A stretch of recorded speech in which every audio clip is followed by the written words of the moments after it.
बिस्मिल्लाहिर्रहमानिर्रहीम अस्सलाम वालेकुम दोस्तों, उम्मीद आप सब खैरियत से होंगे और जहाँ भी होंगे खुश होंगे। दोस्तों, मुर्गियाँ ख़रीदते वक्त जो 9 गलतियाँ आप लोग कर जाते हैं वही बाद में बीमारी, अंडे बंद और नुकसान की असल वजह बनती है। मगर मसला ये है कि ज़्यादातर लोगों को इसका एहसास भी नहीं होता। तो आज मैं आपको एक एक करके वो गलती भी बताऊँगा और इसके साथ साथ सीधा इसका हल भी बताऊँगा, ताकि आप फ़ौरन दुरुस्त कर सकें और नुकसान शुरू होने से पहले ही रुक जाए। ख़ास तौर पर आखिरी 2 गलतियाँ तो ऐसी हैं कि जो लोग ठीक समझ कर करते हैं मगर वही पूरा पोल्ट्री बिजनेस बैठा देती हैं। इसलिए वीडियो को आखिर तक ज़रूर देखें। तो देखें दोस्तों, सबसे जो पहली चीज़ है वो है कि बगैर मालूमात के या बगैर एक्सपीरियंस के मुर्गियाँ ख़रीद लेना, और ये सबसे पहली और सबसे ख़तरनाक गलती होती है। अब होता क्या है कि नया बंदा जब भी मार्केट में जाता है, जो सस्ती मुर्गी उसको मिल जाए वो ख़रीद लेता है। अब ना तो आप लोग उसमें उम्र देखते हैं, ना ही नस्ल देखते हैं। बीमार या कमज़ोर मुर्गी को घर ले आते हैं। इसका नतीजा क्या होता है कि 7 दिन में बीमारी फैलना शुरू हो जाती है। अंडे शुरू ही नहीं होते, 2-3 महीने मुसलसल फीड देते रहते हैं, आप लोग बहुत मेहनत करते रहते हैं और पैसा आपका बिल्कुल ज़ाया हो जाता है। सही तरीका ये है कि मुर्गी ख़रीदते वक्त आपने ये चीज़ें लाजमी चेक करनी है कि मुर्गी की आंख चमकदार है, इसकी नाक बिल्कुल खुश्क होनी चाहिए, इसका जो क्रोप है वो बिल्कुल साफ़ होना चाहिए, इनके जहाँ पर खुराक वगैरह हज़म होती है वो सख्त नहीं होना चाहिए। पेट इसका अलबत्ता नरम होना चाहिए, पर इसके चमकदार होने चाहिए और वज़न इसका बिल्कुल मुनासिब होना चाहिए। बहुत ज़्यादा कमज़ोर या बहुत ज़्यादा हैवी मुर्गी आप लोगों ने नहीं लेनी। बाज़-औक़ात दोस्तों के जहन में ये होता है कि बहुत ज़्यादा मोटी मुर्गी ले आएंगे तो चले पालने का हमें जो झंझट वो काफ़ी हद तक बच जाएगा। उस मुर्गी के अंदर फैट्स वगैरह बहुत ज़्यादा होते हैं, फैटी लीवर होता है और वो आपकी सिर्फ फीड खाएगी, आपको एग बिल्कुल नहीं देगी। याद रखना है कि सस्ती मुर्गी हमेशा आपको महंगी पड़ती है। दूसरे नंबर पे दोस्तों ये है कि नए लोग हमेशा एक क्लासिक गलती करते हैं। अब वो गलती क्या है कि पहले मुर्गियां खरीद लेते हैं, फिर वो लोग जगह ढूंढते हैं। इसका नतीजा ये होता है कि मुर्गियों को सर्दी या गर्मी लगना शुरू हो जाती है, हवा उनको लगती है, टेम्परेचर या मौसम का असर होना शुरू हो जाता है और मोर्टेलिटी स्टार्ट हो जाती है। तो सबसे पहले आपने शेड जो आप लोगों ने बनाना है उसकी बुनियादी शराइत आप लोगों ने लाजमी पूरी करनी है कि हवा इनको बिल्कुल ना लगे, नमी उस केज वगैरह में ना हो, ज़मीन खुश्क हो, रात को गर्म है अगर मुर्गियाँ आप सर्दियों में लेके आए हैं, और दिन में हल्की रोशनी और क्रॉस वेंटिलेशन उसमें लाजमी होनी चाहिए। असूल ये याद रखना है आप लोगों ने कि पहले घर बनाएं फिर घर वालों को लेके आएं।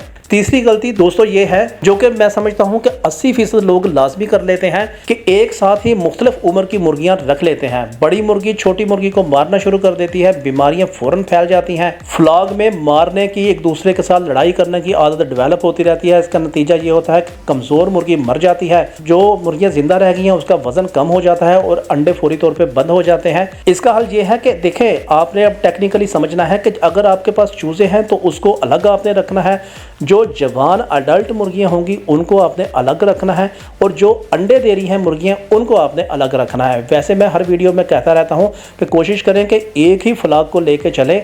अगर आपके पास कोई दूसरी जगह है तो फिर आपने सेग्रीगेशन इस हवाले से करनी है कि आपने अंडे देने वाली मुर्गियों को एक जगह पर रखना है और जो अंडे नहीं दे रही पट्टियाँ हैं उनको आपने सेपरेट रखना है, ताकि यूनिफॉर्मिटी पैदा हो। इस तरह ये होगा कि आपको फीड के और एग प्रोडक्शन के जो अखराजात और इनकम के हवाले से सही हिसाब मालूम हो जाएगा। चौथी गलती दोस्तों ये है कि गलत खुराक देना। अब आप लोगों ने गौर से सुनना है इस चीज़ को।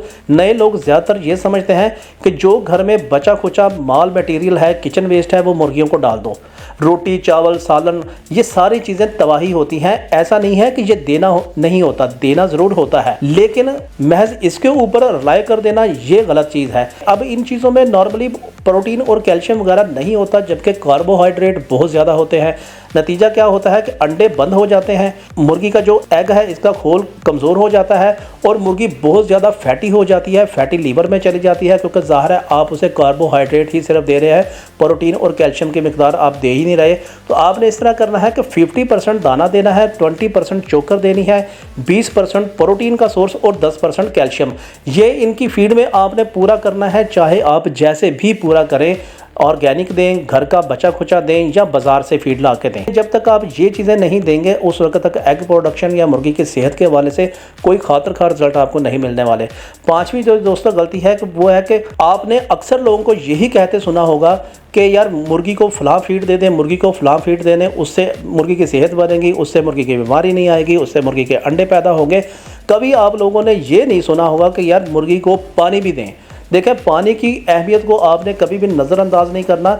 ये सबसे अंडररेटेड मगर खतरनाक गलती है। मुर्गी खाने से ज़्यादा पानी पीती है। गंदा पानी का मतलब है कि बीमारियों की फैक्ट्री आपने घर में लगा ली है। सफ़ेद कलर की इनकी ड्रॉपिंग हो जाएंगी अगर आप गंदा पानी दे रहे हैं। इनको मोशन लग जाएंगे, कमज़ोरी हो जाएगी, अंडे वगैरह बिल्कुल बंद हो जाएंगे। आपने इसका रूल ये बनाना है कि पानी आपने रोज़ बदलना है। गर्मी में 2 बार आपने पानी को लाजमी चेंज करना है। याद रखें कि 70% बीमारियों की वजह पानी है, क्योंकि पानी में ही इनकी ड्रॉपिंग्स वगैरह पड़ी रहती हैं और जो कि नॉर्मली हम लोग इल्लत कर जाते हैं, उस पानी को चेंज नहीं करते। तो सर्दियाँ हैं या गर्मियाँ हैं, पानी आपने एटलीस्ट 2 से 3 मरतबा लाजमी फ्रेश चेंज करना होगा। छठी दोस्तों जो गलती है वो ये है कि शुरू में ही ज़्यादा मुर्गियाँ ले आना। अब नया बंदा जोश में होता है कि मैं जी फटाफट जो है ना 50 मुर्गियाँ ले आता हूँ। अब इससे मसला ये होता है कि नए नए लोगों को संभालना आता नहीं है, उनसे फीड और पानी के अखराजात मैनेज नहीं होते, ना ही उनको ये पता चलता है कि कितने ग्राम इनको फीड देनी है। बीमारी फैलना शुरू हो जाती है, नुकसान बहुत ज़्यादा हो जाता है। तो गोल्डन रूल इसका ये है कि पहले आप, अगर आप लोग न्यू हैं तो पहले आप सिर्फ 10 मुर्गियों से स्टार्ट करें, सीखें और फिर आहिस्ता आहिस्ता बढ़ाएं। मुर्गी पालने से ज़्यादा उसका बिहेवियर समझना ज़रूरी है। 7वें नंबर पर जो दोस्तों है वो मैं अक्सर अपनी वीडियो में खैर हमेशा की तरह रिपीट करता रहता हूँ, लेकिन चूँकि ये है बहुत ज़्यादा ज़रूरी, बिल्कुल इस तरह ही ज़रूरी है जैसे खुराक ज़रूरी होती है कि रोशनी का गलत इंतज़ाम। मुर्गी को अंडे देने के लिए 14 से 16 घंटे की रोशनी लाजमी चाहिए होती है। अब नए लोग रात को अंधेरा कर देते हैं, जैसे ही मगरिब के बाद मुर्गियों को बंद करते हैं तो नतीजा क्या होता है कि अंडे फ़ौरन बंद हो जाते हैं। बड़ा आसान सिंपल सा हल है जो कि मैं पहले भी बताता रहता हूं कि रात को आपने 2-2 घंटे का बल्ब लाजमी चलाना होता है, ताकि दिन की 10-11 घंटे की रोशनी और सुबह और शाम की 2-2 घंटे की बल्ब वाली रोशनी कुल मिला के ये 14 से 16 घंटे की रोशनी एग प्रोडक्शन के लिए ज़रूरी होती है। रोशनी के बगैर एग प्रोडक्शन का कोई कंसेप्ट नहीं है। 8वीं जो दोस्तों गलती है वो है कि हर बीमारी में एंटीबायोटिक डाल देना। अब ये बहुत बड़ी गलती है। इसका ये होता है कि हम लोगों को पता ही नहीं होता कि एंटीबायोटिक कब देनी है, इसका कॉम्बिनेशन कैसा होना चाहिए। नतीजा क्या होता है कि मुर्गी कमज़ोर हो जाती है, अंडे बंद हो जाते हैं और मुस्तकिल बीमार होना शुरू हो जाती है। असूल आपने याद रखना है कि हर बीमारी दवा से ठीक नहीं होती, ज़्यादातर खुराक और माहौल से ठीक हो जाती है। अगर आपकी मुर्गी को एंटीबायोटिक की ज़रूरत है तो आपको ये पता होना चाहिए कि एंटीबायोटिक का असल कॉम्बिनेशन उस बीमारी के हवाले से जिसका कि आप ट्रीटमेंट करना चाह रहे हैं, बेहतरीन कॉम्बिनेशन क्या बनता है, ताकि उसी हवाले से आप अपनी मुर्गियों को डोज दे सकें। 9वीं दोस्तों जो गलती है जो मैंने आप दोस्तों को बताया था कि जिसे हम बिल्कुल लाइट लेते हैं, वो है कि मौसम को नज़रअंदाज कर देना। अब पोल्ट्री असल में मौसम का बिजनेस होता है। सर्दी में गर्म पानी और तवानाई वाली खुराक देनी है और गर्मियों में ठंडा पानी और साथ में उनके इलेक्ट्रोलाइट्स वगैरह देने हैं। 10वीं जो दोस्तों गलती है वो बड़ी ज़बरदस्त है। अब इसके बारे में भी मैं खैर स्पेशली एक वीडियो बड़ी डिटेल के साथ बना चुका हूँ कि हम लोगों में सब्र नहीं होता। अब ये सबसे बड़ी गलती है।